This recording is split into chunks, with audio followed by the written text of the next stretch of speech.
बिस्मिल्लाहिर्रहमानिर्रहीम। सवाल नंबर 1, गुनाहगार लोग क़यामत के दिन किस चीज में डूबे होंगे?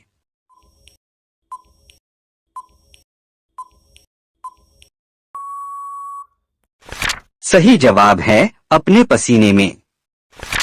सवाल नंबर 2, याजूज माजूज किस नबी की बद्दुआ से हलाक होंगे?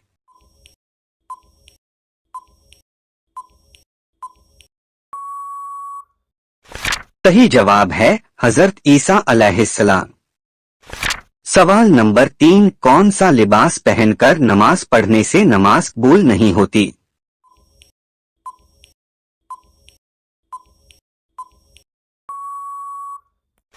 सही जवाब है तंग और बारीक लिबास। सवाल नंबर 4, किस मुसलमान बच्चे के कान में अजान देना जायज नहीं है? सवाल नंबर 5, किस इंसान की उंगलियां शैतान चाटता है? सही जवाब है जो बच्चा मरा हुआ पैदा हो। सवाल नंबर 5, कुरान मजीद का पहला सजदा किस सूरह में आता है?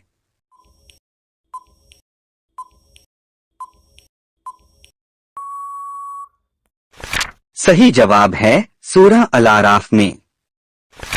सवाल नंबर 6, किस इंसान से अल्लाह ताला ने दोस्ती करने से मना फरमाया है?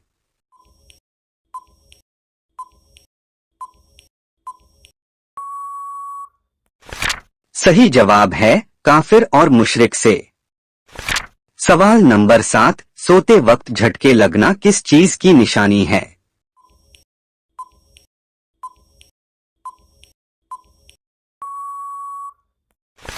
सही जवाब है सोते वक्त झटके लगना। इसकी कुछ वजह हो सकती है। पहली वजह ये कोई बीमारी हो सकती है तो किसी डॉक्टर को चेक करवाई जाए, और अगर बीमारी नहीं है तो दूसरी वजह ये कोई शैतानी हमला भी हो सकता है, क्योंकि शैतान सोए हुए इंसान को तंग करता है। इसलिए इन सभी चीजों से बचने के लिए हमें चाहिए कि सोने का जो सही इस्लामी तरीका और सुन्नत तरीका है हम उस पर अमल करें। सबसे पहले जिन बिस्तर पर आपको सोना है उस बिस्तर को आप झाड़ लें। जब आप सोने के लिए जाएं तो सोने से पहले मिसवाक कर ले, उसके बाद वजू कर ले, यानी बावजू होकर सोया करे। यह बहुत बेहतर तरीका है। हुजूर की आदत मुबारका थी कि आप बावजू ही सोया करते थे। सोने से पहले सोने की दुआ पढ़े, आयतल कुर्सी पढ़े और जो भी सूरत आपको याद है उसे पढ़कर अपने आप को दम करके सोया करे। दाएं करवट पर सोए।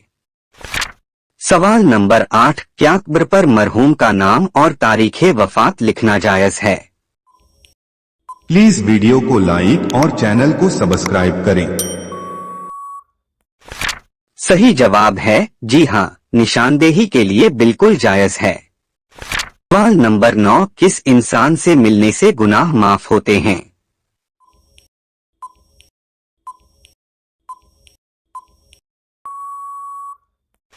सही जवाब है मेहमान से।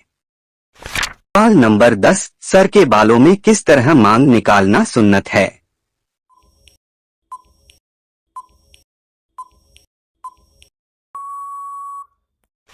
सही जवाब है दरमियान से। सवाल नंबर 11, वह कौन सी सूरह है जिसे पढ़ने से दिल की घबराहट दूर होती है?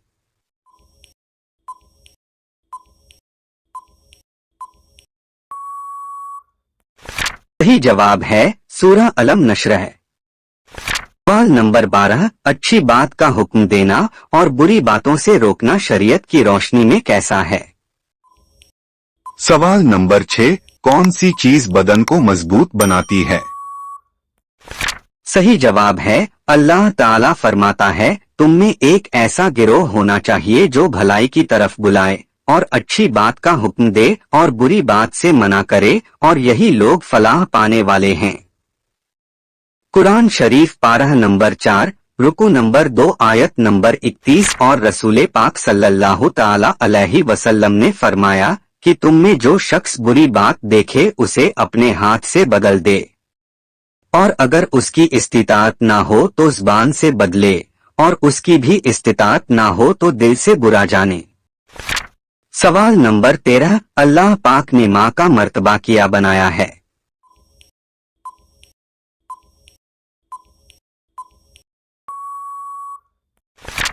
सही जवाब है माँ बाप एक ऐसा हीरा है जो कभी खरीदने से हासिल नहीं होता। अल्लाह ताला ने हमें अजीम तोहफा माँ के रूप में दिया है। माँ का गुस्सा वक्ती होता है जो फौरन जाये हो जाता है। माँ की तरफ प्यार से देखना भी इबादत है। माँ एक ऐसी हस्ती है जो एक बार खोने से दोबारा हासिल नहीं होती। माँ की इज्जत करने से अल्लाह ताला खुश होता है। माँ की ममता लाफानी होती है। बच्चों की पहली दरसगाह माँ की गोद है। माँ के कदमों तले जन्नत है। माँ का साया खुदा की रहमत है। माँ बाप की इज्जत करना, अदब करना, इंशा अल्लाह जन्नत का एक दरवाजा खुला रहेगा। सवाल नंबर 14, अल्लाह ताला ने किस मखलूक में गुनाह करने की ताकत नहीं रखी?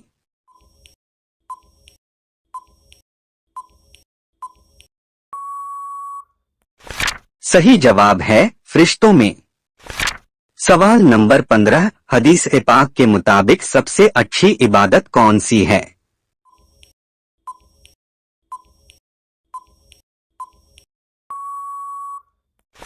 सही जवाब है तिलावत कुरान। सवाल नंबर 16, जन्नत के 8 दरवाजे किस मुसलमान के लिए खोल दिए जाते हैं? प्लीज वीडियो को लाइक और चैनल को सब्सक्राइब करें। सही जवाब है वुजू के बाद कलिमाए शहादत पढ़ने वाला। सवाल नंबर 17, कौन सा गुनाह करने वाले का कोई नेक अमल कबूल नहीं होता?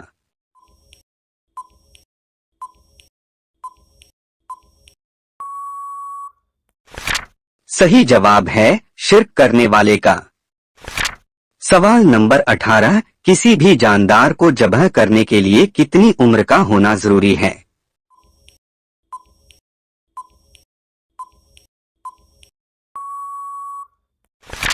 सही जवाब है शरीयत के मुताबिक कुर्बानी या किसी जानवर को ज़ब्ह करने के लिए इंसान का आकिल, बालिग और शरई अहकाम को समझने वाला होना जरूरी है। उमूमन बालिग होने की उम्र 15 साल के करीब समझी जाती है, लेकिन असल शर्त यह है कि वह शख्स शरई अहकाम को समझ सके और सही नियत और तरीके से बिस्मिल्लाहि अल्लाहु अकबर कहकर ज़ब्ह करें।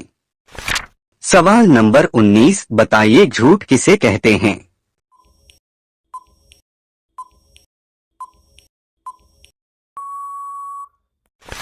सही जवाब है झूठ बोलना बहुत बड़ा गुनाह और मुनाफिक की पहचान है। हुजूर सल्लल्लाहु अलैहि वसल्लम ने फरमाया मुनाफिक की 3 निशानियां हैं। पहला, जब बात करें तो झूठ बोले। दूसरा, जब वादा करें तो खिलाफ वर्जी करें। तीसरा, जब उसके पास अमानत रखी जाए तो उसमें खयानत करें। सवाल नंबर 20, मुर्गी के पंजे खाने से कौन सी ला इलाज बीमारी ठीक होती है?